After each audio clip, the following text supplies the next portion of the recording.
In the quiet vastness of the north, where time seems to slow and nature whispers in its purest form,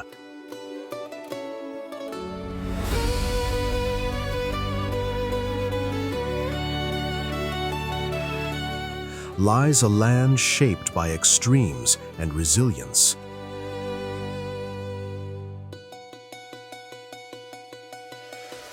Russia, a country of immense landscapes, endless forests, and frozen horizons, holds stories that stretch far beyond what the eye can see.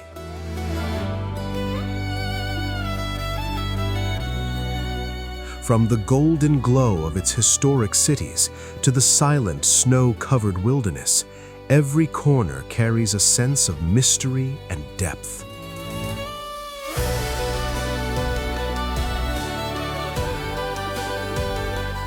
But beyond the well-known sights, there exists a place where cold defines life itself.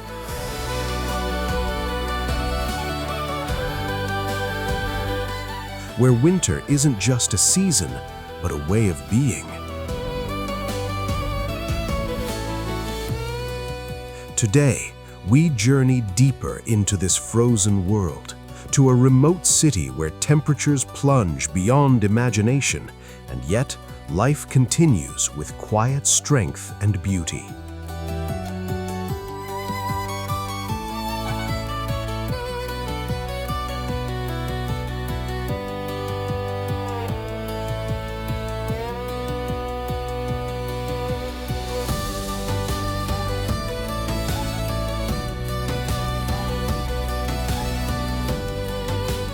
Yakutsk, the coldest city on Earth.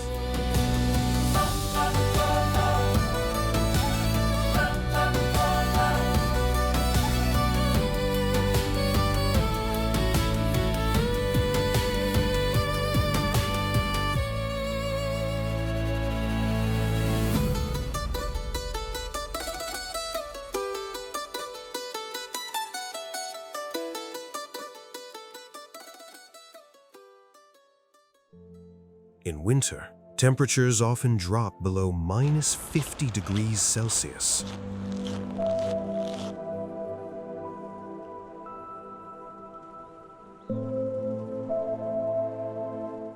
A place where your breath turns to frost before it reaches the air, where cars must stay running or they may never start again.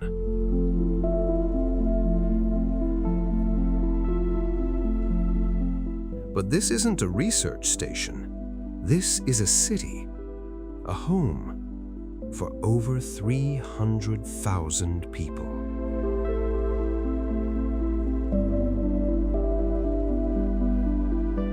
Everyday life here is a careful balance. Leaving home means planning, dressing in layers that could weigh 10 kilograms.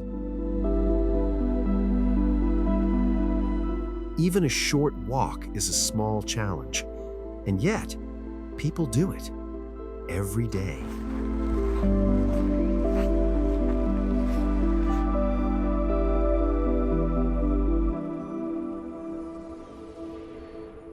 Yakutsk is built on permafrost, ground that never fully thaws. Buildings sit on stilts.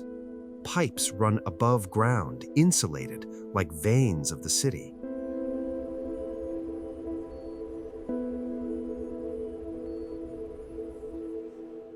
If heat from a building melts the permafrost, the structure can shift or collapse. Cars, too, are vulnerable. Engines need to run constantly in winter. A frozen engine can mean being stranded, and that can be dangerous in this cold.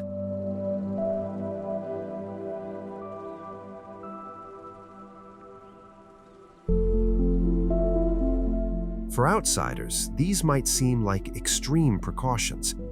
For locals, they are just normal life.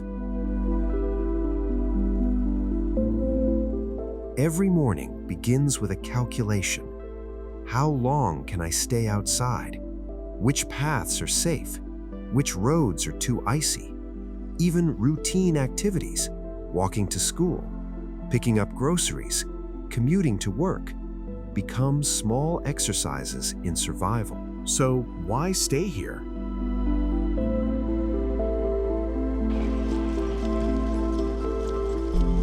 Most people didn't come here for adventure.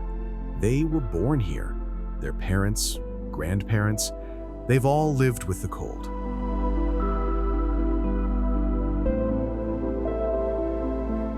For them, the temperature is part of life. It's not heroic, it's not extreme, it's normal. They know how to move, how to breathe, how to layer clothes for warmth. They know which errands can be done in the morning and which should wait until the sun rises. Even something as simple as crossing the street requires thought.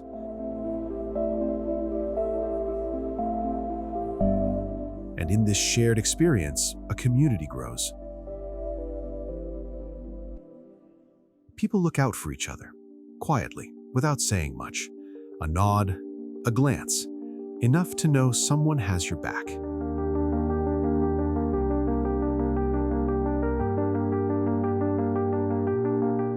The cold isn't just weather here.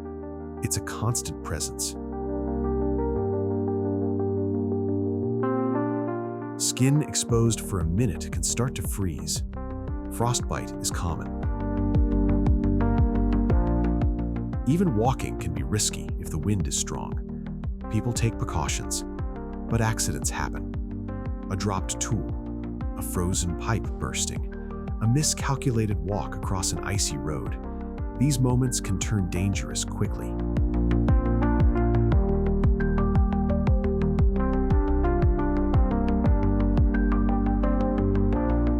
Still, people carry on. They adapt rather than fight.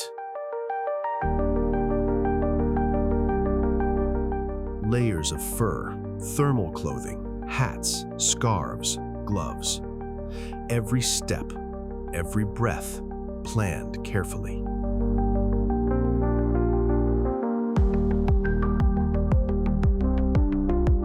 The city's rhythm changes with the cold. People move slower. They speak quieter. They avoid unnecessary exposure.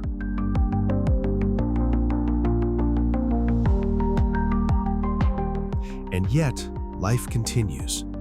Children still laugh in snow. Workers still fix broken infrastructure. Markets still open.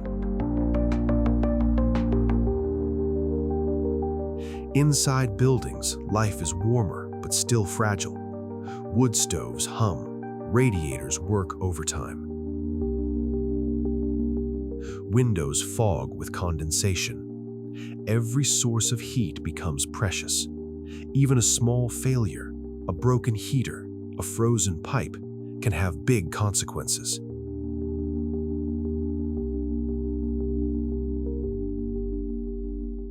Yet daily life goes on. Families cook, children play, teachers teach. Everyone adjusts, silently acknowledging the challenge outside.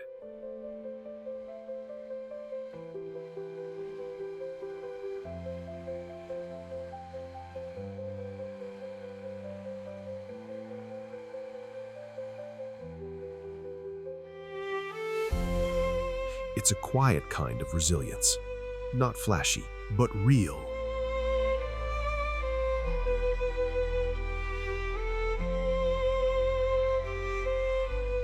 Long before the city existed, the land belonged to the Saka people.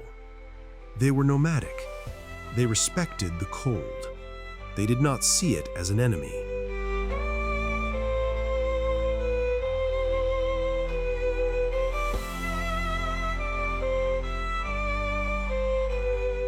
Even today, traditions persist.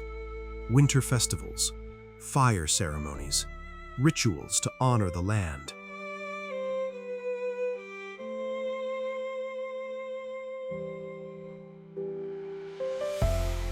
People pause to notice the wind, the snow, the quiet of winter, because survival demands awareness.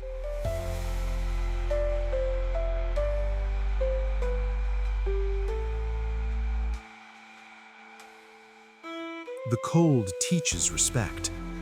It teaches patience. It teaches humans to live with the environment, not against it.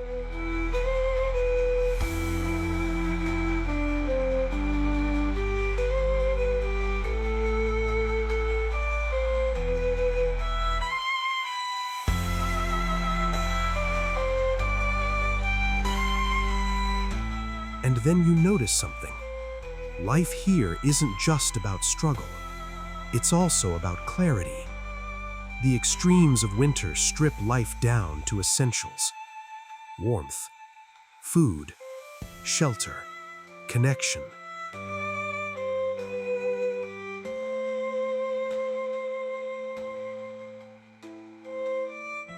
It's a city of small victories: finding a dry path across ice, fixing a broken pipe before it bursts, getting children safely to school. Everyday survival becomes a shared experience. And in that shared experience, people form strong bonds. This is Yakutsk's quiet beauty.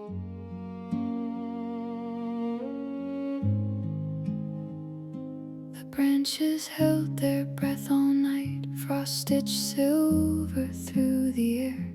You stood there in the quiet light, like something breaking through despair. Not in its harshness, but in the way life continues despite it. Yakutsk doesn't welcome you with comfort. It doesn't offer warmth outside of what you can create. But it teaches you something. Don't need the sun to say what we already knew.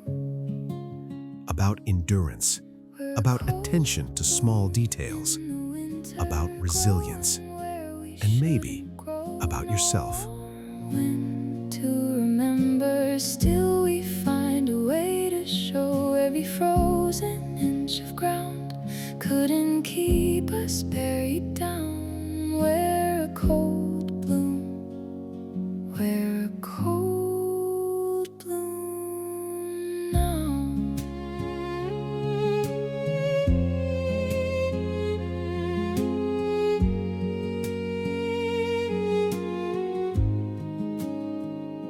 Your hands were steady, pale and still, but something moved beneath your skin.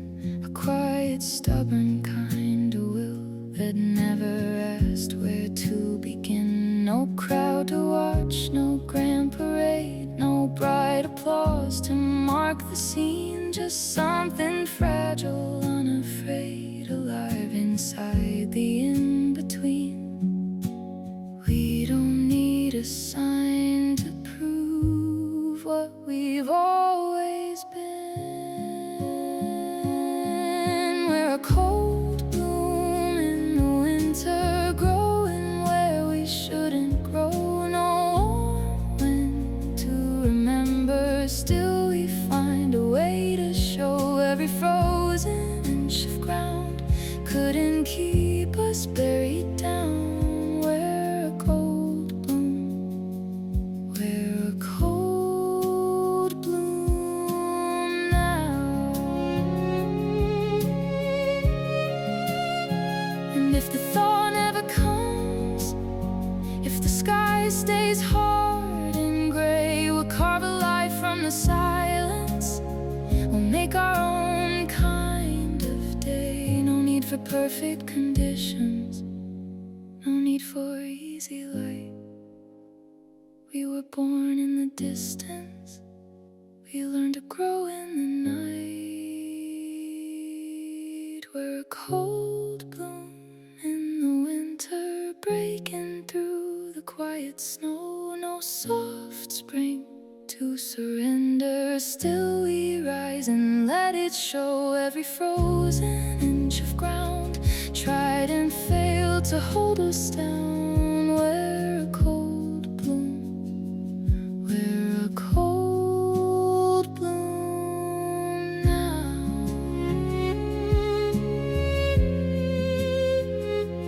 No, we never needed spring, just a place to begin.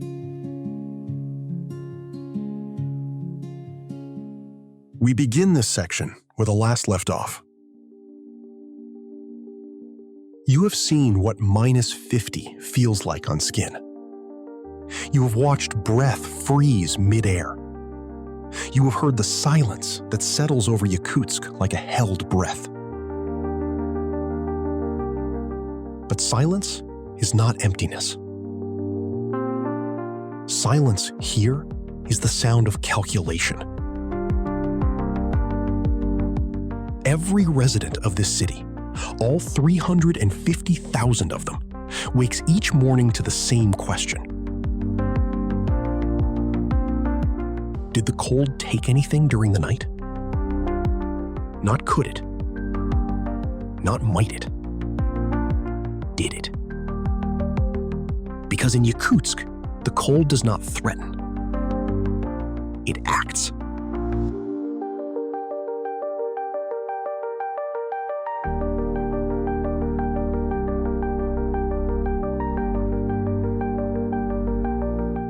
A water pipe that was fine at midnight can be a solid column of ice by dawn. A car battery that started yesterday can be a dead brick today. A door that shut properly in the evening can contract so severely overnight that it no longer fits its frame, trapping heat inside or trapping people inside, or trapping cold out, depending on which direction the metal chose to shrink. This is not metaphor. This is physics. And physics at -50 degrees Celsius becomes personal. Let us look at what keeps this city alive. First, energy. Yakutsk runs on coal and gas. The city's power plants burn constantly. Not efficiently, constantly. Efficiency is a luxury for warmer places. Here, the goal is simply continuity. If the power grid fails for more than 4 hours in January, the water system freezes solid. Not slowly, not gradually, irreversibly. Repairing frozen pipes under permafrost requires digging through ground as hard as concrete. That takes weeks. Weeks without water in -50. So the grid does not fail. Not because technology is perfect, because hundreds of technicians work rotating shifts in unheated control rooms, monitoring systems that were old when the Soviet Union collapsed, keeping them alive through sheer vigilance.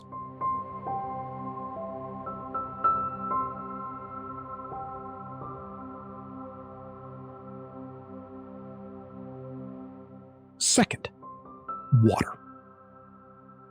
Most cities pump water from underground aquifers. Yakutsk cannot. The ground is frozen too deep. Instead, the city draws water from the Lena River, a river that freezes solid for 7 months of the year. Engineers drill through ice up to 2 meters thick. They pump water through insulated pipes that run above ground, because burying pipes in permafrost is pointless. The cold would reach them anyway, and then no one could find the leak. So the pipes sit on stilts, wrapped in fiberglass, heated by steam traced alongside them. Walk through any district of Yakutsk, and you will see them. Bright blue and green tubes snaking across the landscape like artificial veins, carrying warmth to buildings that would otherwise become tombs.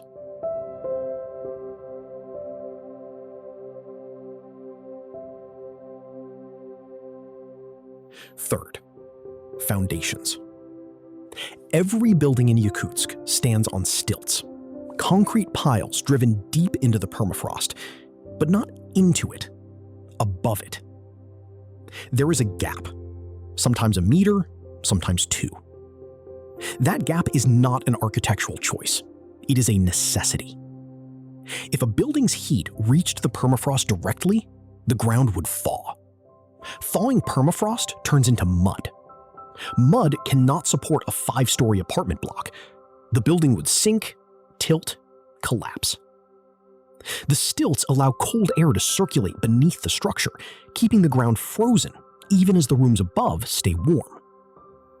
This is the paradox of Yakutsk. To live on the land, you must convince the land that you are not there at all. Now consider transportation. You have seen the cars. You may have noticed they are rarely turned off. This is not waste. This is survival. At -50, engine oil becomes the consistency of cold honey. Batteries lose 60% of their cranking power. Rubber seals shrink and crack. Metal becomes brittle enough to snap under its own weight. A car left off for 2 hours in January may never start again. Not because it is broken, because the cold has reorganized its components into something no longer recognizable as an engine. Trucks use diesel, but diesel freezes at -50. So truck drivers add kerosene, up to 30%. Even then, they leave their engines running overnight. A diesel engine that stops in Yakutsk in January requires a blowtorch to restart. Not a joke, a blowtorch, applied directly to the fuel lines for 20 minutes while someone cranks the ignition and prays.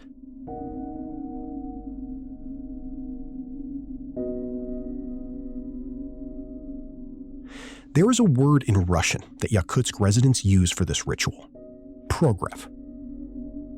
Warm-up. But progrev is not a procedure.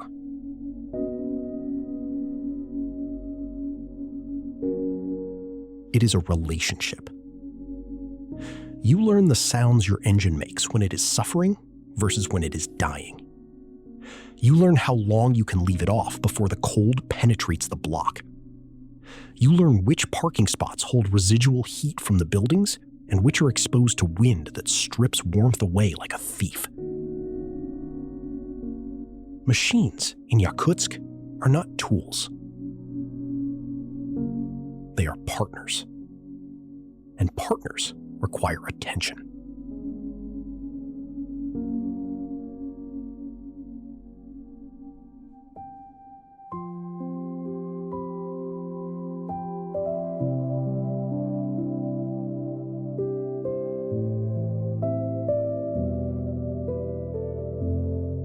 We have spoken of infrastructure and machines.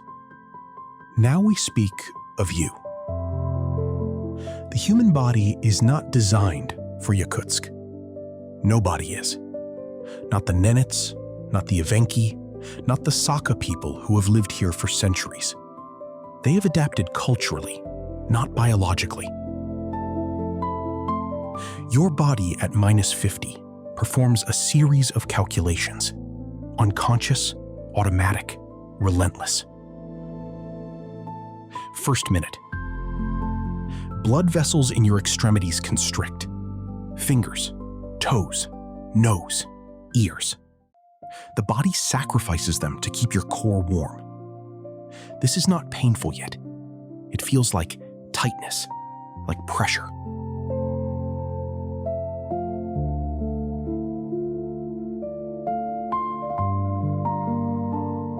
Second minute. Nerve endings begin to slow their signals. Cold that started as sharp becomes dull. This is dangerous. Pain is information. Without pain, you do not know you are freezing.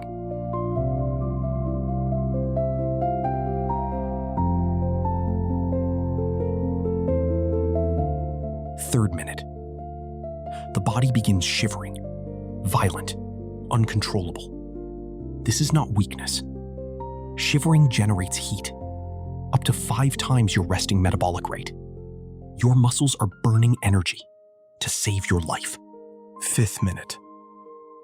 If skin is exposed, frostbite begins. Not the dramatic blackened flesh of movies. Frostbite starts as white patches, waxy, numb. You can rub frostbitten skin and feel nothing because the tissue is already dying.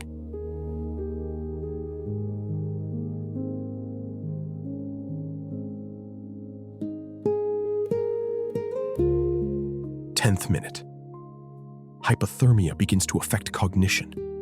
You stop feeling cold. This is the most dangerous moment. When you feel warm in -50, Your body has given up. It has stopped trying to save your extremities. It is saving only your brain and heart.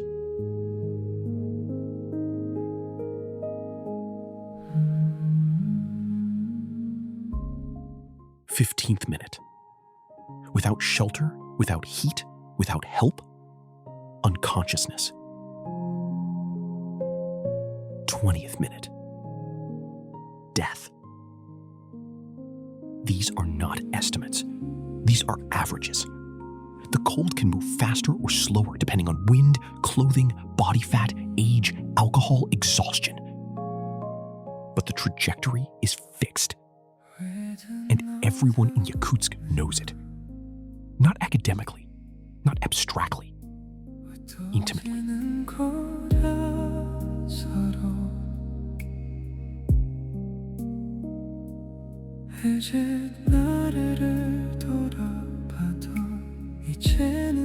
So how do they survive?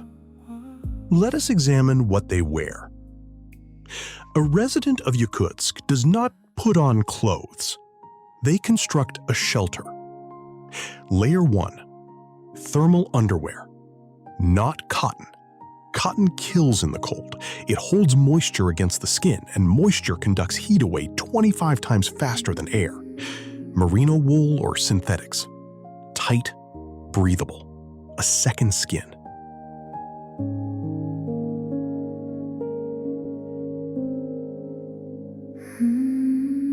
Layer 2. Insulation. Fleece. Wool. Thick, lofted. This layer traps dead air. Dead air does not move. Still air is the best insulator in the world. Layer 3. The shell. Windproof. Water-resistant, usually nylon or treated canvas. The shell's job is not warmth. Its job is defense. Wind at -50 strips heat from exposed skin instantly. The shell breaks that wind.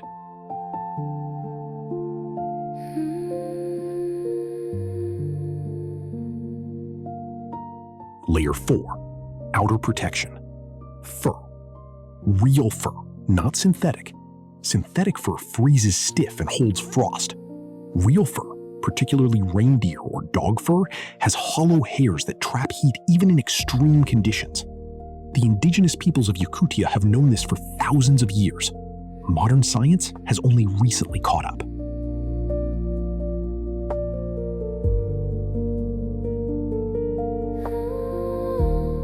Now consider the details. A hat is not a hat. It is a ushanka, ear flaps down, tied under the chin. 30% of body heat escapes through the head.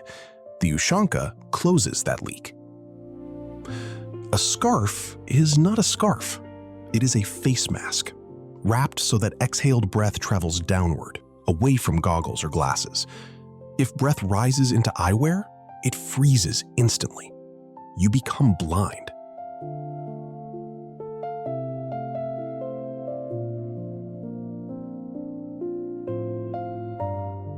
Mittens keep fingers together, shared heat. Gloves separate fingers.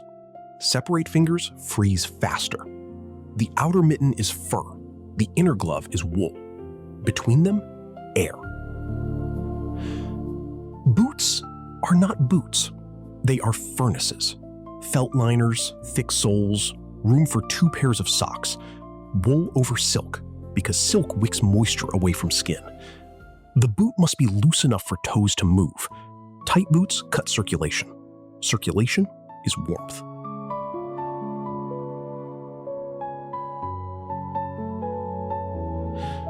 Dressing for Yakutsk takes 15 minutes. Undressing takes 5. And you learn to do both without exposing skin. Because exposed skin, even for 10 seconds, can freeze. Not might freeze. Will freeze.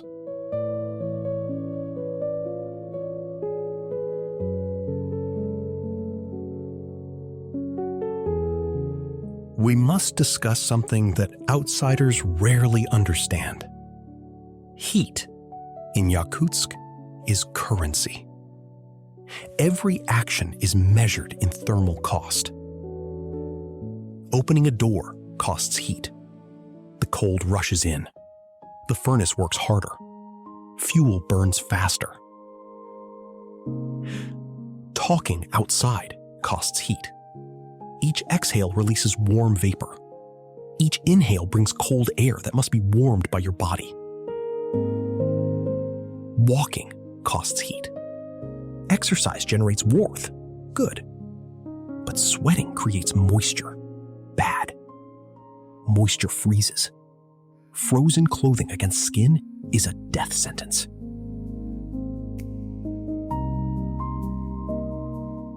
Standing still costs less heat than moving.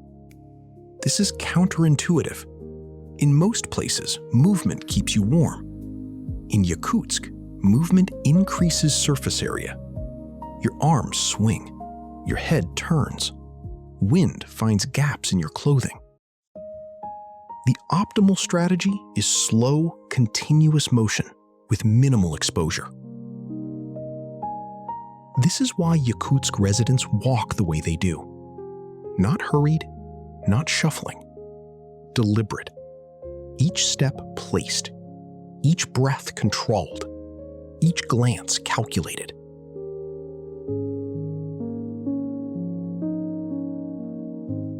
We have looked at the air, the infrastructure, the body, the clothing. Now, we look down. Beneath Yakutsk lies permafrost, ground that has remained frozen for at least 2 consecutive years. In Yakutia, most permafrost has been frozen for 10,000 to 12,000 years, since the last ice age. Permafrost is not solid ice. It is soil, sand, rock, and organic matter, held together by ice crystals. In some places, the ice content is 80%. In others, 20%. But the temperature never rises above 0 Celsius. Not at the surface. Not for millennia. This ground is alive in the way only dead things can be. It preserves. In the 2010s, scientists drilling into permafrost near Yakutsk discovered a cave lion cub. Not fossils, not bones, the entire animal. Fur, skin, muscles, whiskers. It had been frozen for approximately 50,000 years.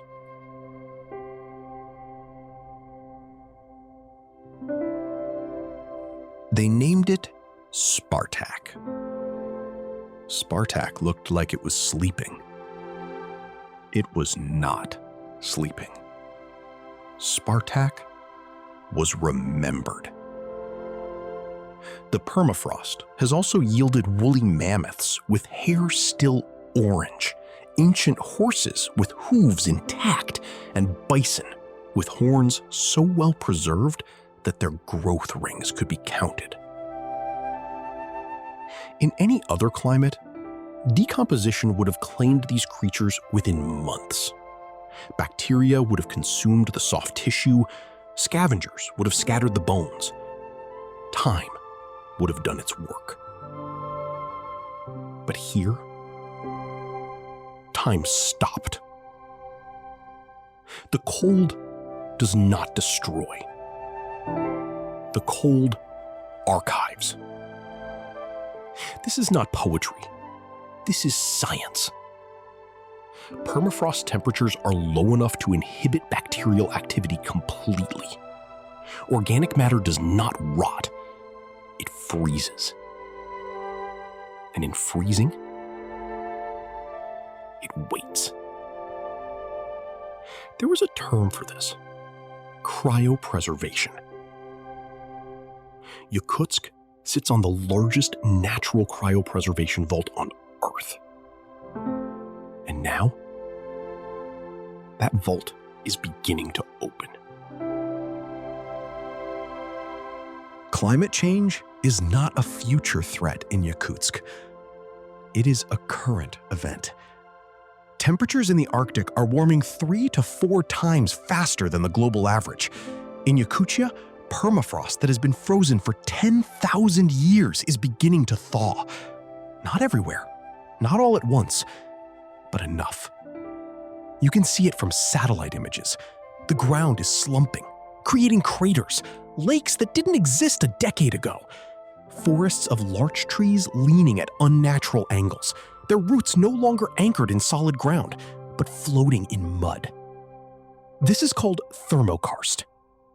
And thermokarst is destabilization.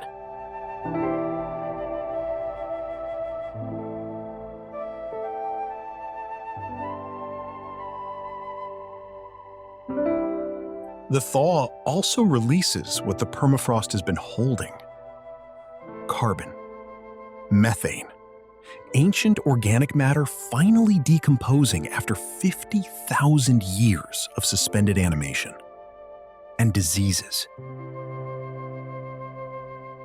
In 2016, a heat wave in the Yamal Peninsula, east of Yakutsk, thawed permafrost containing a reindeer carcass infected with anthrax. The bacteria, dormant for 75 years, reanimated. Dozens of people were hospitalized. A 12-year-old boy died. The anthrax did not come from a laboratory. It came from the ground. Scientists call these zombie pathogens, not for drama, for accuracy. They are not alive, they are not dead, they are pending. And Yakutsk sits above an archive of pending pathogens stretching back to the Pleistocene. The cold kept them prisoner. The cold is letting them go.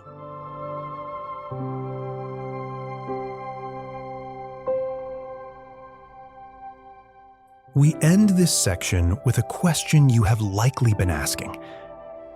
Why? Why do 350,000 people live in a city where the cold can kill in 15 minutes, where the ground is unstable, where the past is literally rising from the ice? The answers are not simple.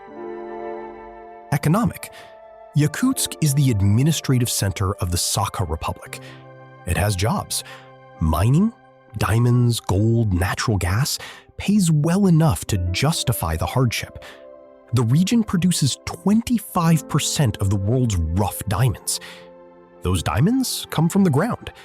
The ground requires people. Cultural. The Sakha people have lived here for centuries. Their traditions, their language, their identity, these are tied to this land. Leaving would mean losing what they are. For many, that is not a choice.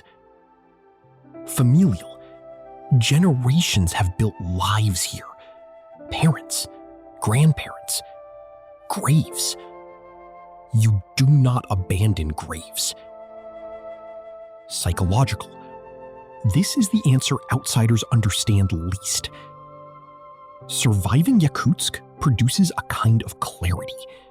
When your environment asks everything of you, you learn what matters. And what matters is not complicated. Warmth, food, family, the next sunrise. In warmer cities, people worry about status, about possessions, about abstract anxieties that multiply in comfort. In Yakutsk, anxiety is concrete.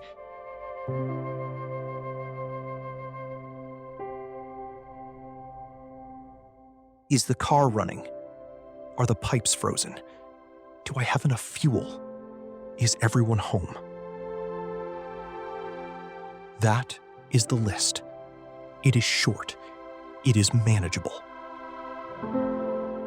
There is freedom in a short list. This is not why people move to Yakutsk. No one moves here for freedom. But it is why they stay. Because once you have negotiated with the cold, once you have learned its rhythms, its patience, its absolute refusal to care about your feelings, returning to a place where the weather is merely inconvenient can feel unreal. Soft, like a dream you cannot trust. Yakutsk does not ask for love. It asks for presence. And for some people, the ones who remain, that is enough.